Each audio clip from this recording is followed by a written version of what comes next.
The capybara's calm shape hides a brutal burden, its body crowded with parasites from head to limb. Around the ears and neck, the softest folds have become a feeding ground for swelling parasites.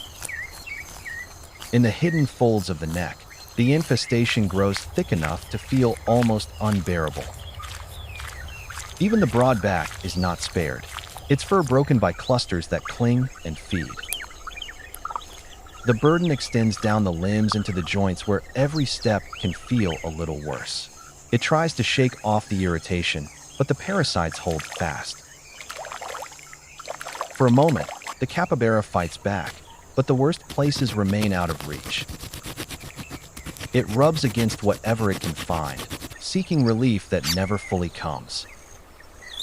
The discomfort is quiet, but constant, pressing on every pause and every breath. At the ear base, where the skin is soft and hidden, the parasites gather in their heaviest clusters. Across the flanks, the burden spreads wide enough to cover almost every comfortable resting place.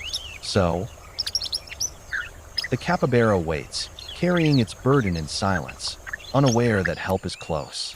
A second cleaner joins the first, drawn toward the richest clusters around the neck and shoulders. Then, from the reeds, sharp-eyed cleaners notice the burden written across the capybara's fur. The first cleaner approaches with caution, measuring the giant rodent before making contact. The moment of trust begins when the first bird lands, and the capybara does not resist. Now the inspection narrows from the whole burden to a single parasite chosen for removal. The first peck is careful, but it marks the beginning of something the capybara could never do alone. Stillness becomes a kind of cooperation, giving the birds the time they need to work. Soon, the first pair is joined by others, turning caution into purposeful work. At the neck, where the infestation ran deepest, the birds begin to clear the first real space. The birds know where the burden is worst, and they move there without hesitation. Now the work becomes visible, a swollen tick shifting under the pull of a hooked beak. Now the real work begins as a small team of cleaners spreads across the capybara's burdened body. Across the back, each bite lightens the capybara's burden by around the ear. Precision matters. The cleaner works with the thickest clusters become the first targets. Stripped away for the bird, the burden becomes food, a reward. The cleaners spread from shoulder to flank. Following the paw, some parasites resist harder than others, but even the bite. Already, the capybara's body begins to soften as even the face, too delicate for rough rubbing, is now together. The birds turn a single meal into a coordinated effort across the whole body. The change becomes visible, not all at once, but patch by patch across the capybara's fur. What looks like tenderness is also hunger. And the partnership works because both needs are real. As one region clears, the cleaners shift their focus to the next remaining burden. For a brief time, the riverbank becomes a place of quiet cooperation, shaped by hunger and relief. Only the densest pockets remain, and the birds turn to them with renewed focus. A parasite finally breaks free, and the capybara's burden becomes just a little lighter. Where there was restlessness, there is now a hint of calm earned one parasite at a time. The difference can now be seen from a distance, the body looking lighter than it did before. Relief reaches the face first, softening the look of an animal that no longer seems trapped by discomfort. The stubborn clusters are the last to go, but even these are beginning to disappear. Where the shoulder was once crowded, only scattered remnants now remain. The last easy meals are taken with the same efficiency that marked the beginning.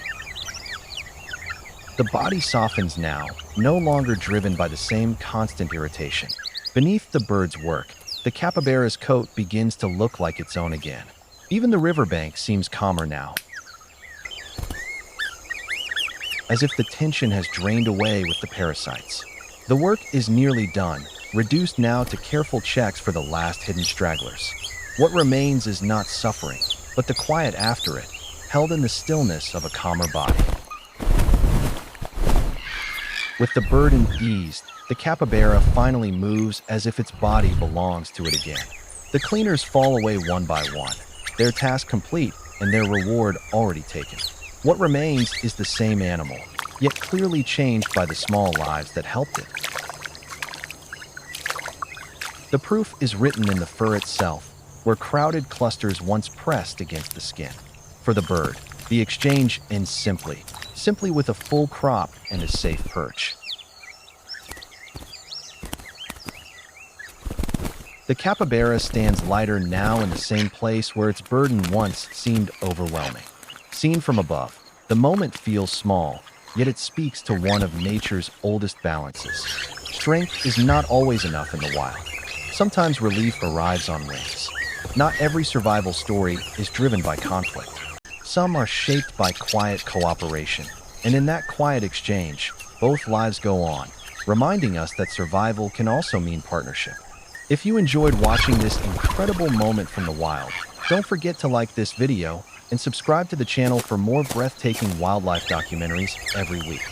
Every subscription helps us bring you closer to nature's most amazing stories and unforgettable animal encounters. Leave a comment below and tell us which animal you'd like to see next. Thanks for watching, and we'll see you in the next adventure.